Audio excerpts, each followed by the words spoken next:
Bismillahirrahmanirrahim. Assalamualaikum warahmatullahi wabarakatuh.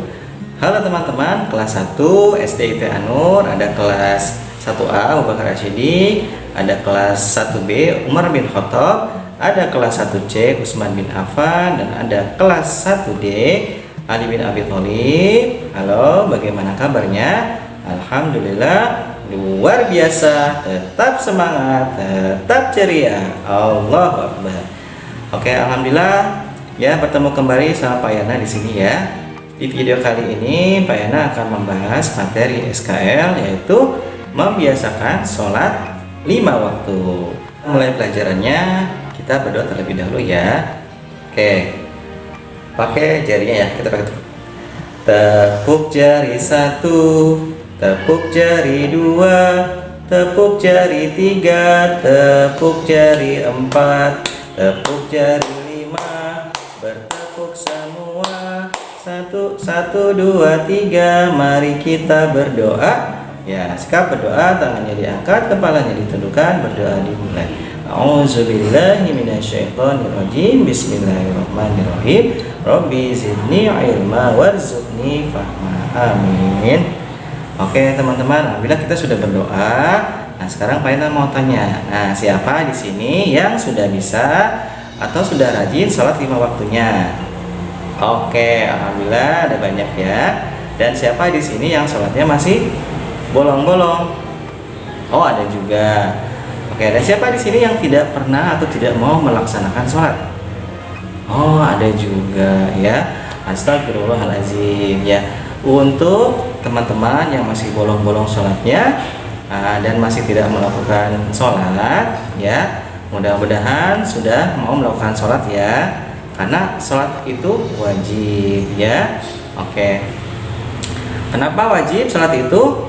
Oke, mari kita simak materinya berikut ini.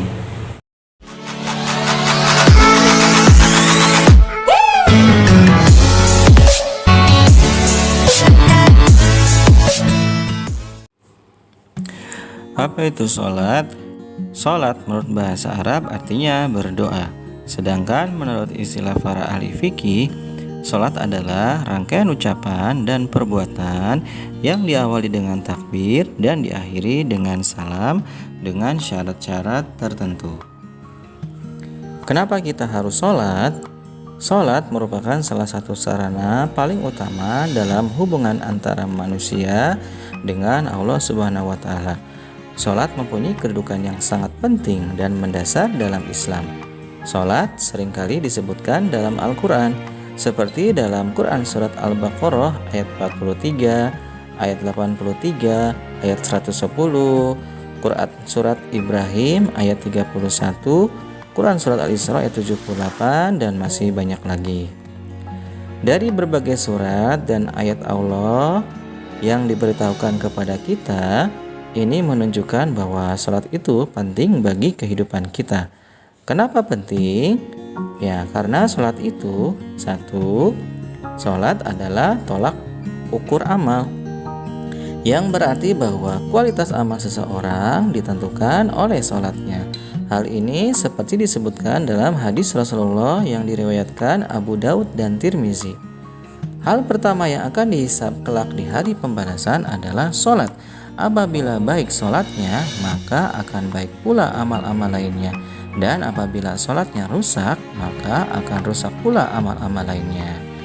Yang kedua, sholat adalah tiang agama. Hal ini disebutkan dalam hadis Rasulullah yang diriwayatkan oleh Baihaqi. Sholat itu adalah tiang agama atau Islam. Maka barang siapa mendirikannya, maka sungguh ia telah mendirikan agama. Dan barang siapa meninggalkannya, maka sungguh ia telah merubuhkan agama. Ketiga, sholat adalah kunci surga. Hal ini disebutkan dalam hadis Rasulullah yang diriwayatkan oleh Muslim dari Zabir yang dikutip dari kitab Ihya Ulumuddin karya Imam Ghazali. Yang keempat, sholat merupakan perintah langsung dari Allah Subhanahu wa Ta'ala tanpa perantara malaikat kepada Nabi Muhammad SAW ketika perjalanan Isra dan Mi'raj. Yang kelima, sholat menjadi benteng yang menjaga diri kita dari perbuatan keji dan maksiat. Hal ini disebutkan dalam Al-Ankabut ayat 45. Bacalah apa yang telah diwahyukan kepadamu, yaitu kitab Al-Quran, dan dirikanlah sholat. Sesungguhnya sholat itu mencegah dari perbuatan keji dan mungkar. Dan sesungguhnya mengingat Allah adalah lebih besar keutamaannya dari ibadah-ibadah yang lain. Dan Allah mengetahui apa yang kamu kerjakan. Yang keenam, sholat sebagai pengingat kita kepada Allah Subhanahu wa Ta'ala, seperti yang dituliskan dalam surat Toha ayat 14. Sesungguhnya aku ini adalah Allah, tidak ada Tuhan yang hak selain aku, maka sembahlah aku dan dirikanlah sholat untuk mengingat aku. Ya, Quran surat Toha ayat 14. Macam-macam sholat. Sholat terbagi menjadi dua macam.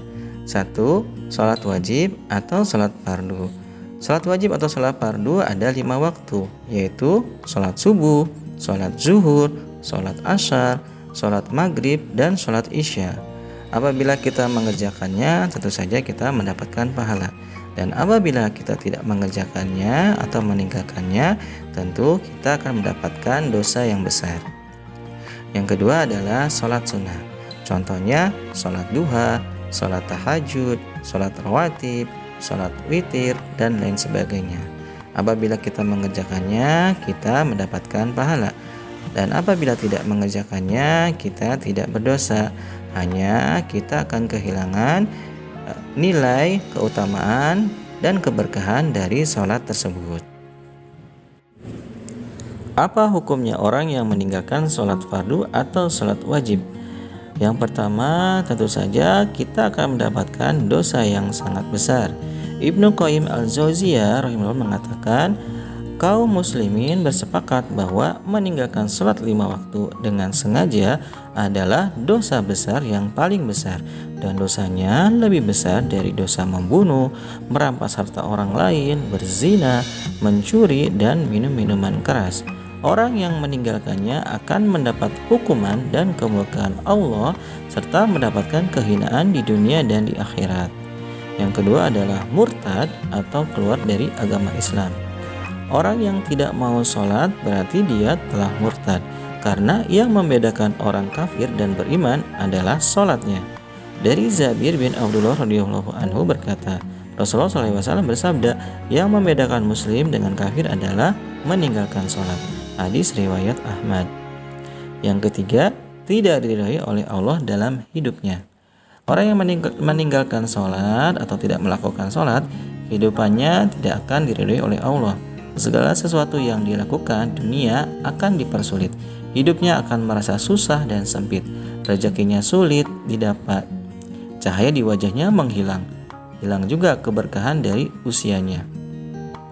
Yang keempat, mendapat siksa saat sakaratul maut. Saat sakaratul maut, orang yang meninggalkan sholat 5 waktu akan merasakan penderitaan yang luar biasa. Mati dalam keadaan hina, lapar, dan haus. Yang kelima, mendapat siksa kubur. Orang yang meninggalkan sholat 5 waktu, kuburannya akan dipersempit, gelap gulita, serta akan terus disiksa oleh para malaikat sampai menjelang kiamat. Yang keenam, mendapat siksa di akhirat. Allah akan memasukkan orang-orang yang tidak sholat ke dalam neraka, dan mereka kekal di dalamnya karena telah melakukan kemusyrikan dan berlaku sombong kepada Allah.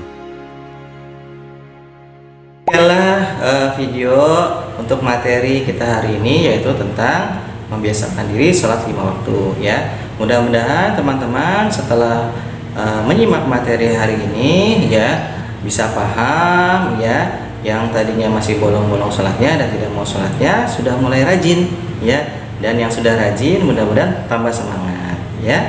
Oke, Pak Yana doakan ya supaya kalian bersemangat terus dalam melaksanakan sholat 5 waktunya ya. Oke, sampai di sini dulu ya untuk video pembelajaran hari ini ya. Sampai bertemu kembali di video selanjutnya. Assalamualaikum warahmatullahi wabarakatuh.